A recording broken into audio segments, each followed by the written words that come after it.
20 minutes later I walked back in. The house was quiet. Her friends had left. Lauren stood in the kitchen stirring something on the stove, humming softly, like she hadn't just agreed to emotionally sabotage our marriage. She turned when she heard me, smiled, kissed my cheek. "You're home early. Traffic was light," I said. She avoided eye contact, just for a second, but it was enough. Dinner that night was quiet. Too quiet. Her fork barely touched her food. Every few minutes she pressed her fingers together like she was rehearsing invisible lines. That night in bed she tossed and turned beside me. I stared at the ceiling, listening to her breathing, thinking about the script her friends had written. Saturday arrived sooner than she expected. I was in the garage organizing tools when she appeared in the doorway. Arms crossed, face set, determined, like someone about to perform a rehearsed speech. "We need to talk." There it was, the line, the moment. I turned calmly. "Sure, what's on your mind?" She inhaled slowly. "I'm not sure I'm happy anymore." Silence filled the garage. I need space." There it was, the fake breakup, the trap. She watched my face carefully, waiting, expecting panic. Instead I leaned against the workbench. "What kind of space?" Her expression flickered. That wasn't the reaction she expected. "Maybe a break," she said. "A few weeks so I can think." I nodded thoughtfully. "A break sounds reasonable." Her eyes widened slightly. "When do you want it to start?" Now she looked genuinely confused. "You're okay with this? You said you're unhappy," I replied calmly. "I'm not going to force you to stay somewhere you don't want to be." The color drained from her face. "But, don't you want to talk about it?" "There's nothing to talk about." I walked past her toward the house. "I'll move into the guest room so you have privacy." Her voice cracked. "You're moving out now. You said you needed space." I began packing clothes. Slowly, calmly. She hovered in the doorway like someone watching a disaster unfold. "Don't you have questions?" "Of course," I said. "But if my presence makes you unhappy, what good would questions do?" Her phone buzzed. She jumped. Probably her friends checking in. Waiting for the update. I grabbed my wallet. "I'm going out with the guys tonight." "You're going out?" Figured I should start adjusting. Her voice was barely a whisper. "Adjusting? That's what a break means, right?" When I left the house, Lauren looked smaller than I had ever seen her. That night I stayed out late. Nothing crazy, just dinner with friends, but long enough for Lauren's imagination to run wild. When I got home she was sitting on the couch waiting. Something she never did before. "How was your night?" she asked. "Great," I said. I forgot how freeing it is not having to check in. Her face tightened like someone had slapped her. I went straight to bed. The next morning she appeared in the kitchen wearing a robe and worry. "I've been thinking about what I said." "That's good," I replied cheerfully. "That was the point of the break. Maybe we should try counseling instead." I turned slowly. "But you said you weren't sure you wanted to spend your life with me." "That's bigger than counseling." Her voice trembled. I was overwhelmed. "So, when you said you needed space to think about our marriage, was that literal?" She froze. "I didn't mean it like that.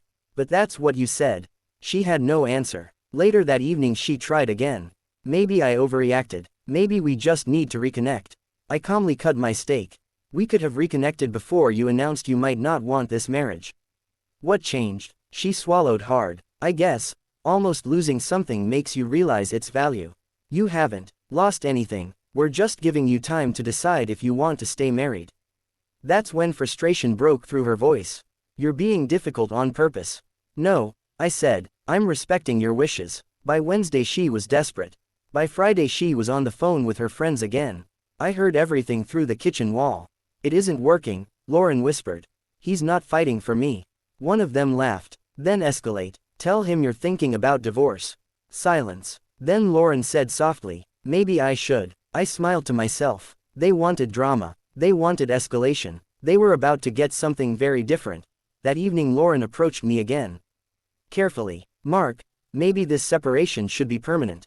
I nodded. "You might be right." Her eyes went wide. "Wait. You agree?" "Yes. This week showed me something." "You want a divorce?" "I want to be with someone who's sure they want to be with me." The room went silent. For the first time all week. Lauren looked truly afraid. The next morning she exploded. "Stop acting like this." I looked up from my coffee. "Like what?" "This calm routine. You're supposed to fight for us." "Why would I fight someone who's leaving me?" Tears filled her eyes. "You don't even care." I stood slowly. "Are you upset because I'm not fighting?" Or because I took your word seriously? She froze. Then her phone buzzed. I glanced at it. Your friend's checking on the test. Her face went pale. What test? The fake breakup you planned last Thursday. I heard everything. Her knees nearly buckled. You heard everything. Every word. The coaching. The manipulation. The plan. Tears rolled down her face. It wasn't like that. Then explain. She whispered. They said it would show how much you cared. By lying to me. She sobbed harder. I'm sorry. A mistake is spilling coffee, I said quietly. This was a deliberate plan. Silence filled the kitchen. Then I told her what would happen next. You're going to call each of your friends. And tell them exactly how their advice nearly destroyed your marriage. And you're doing it in front of me. She nodded weakly. And we're starting real marriage counseling. And trust gets rebuilt through actions. Not words. That afternoon she made the calls. Every single one. Jenna blamed her. Monica minimized it. Brooke defended the idea. Lauren cut them all off.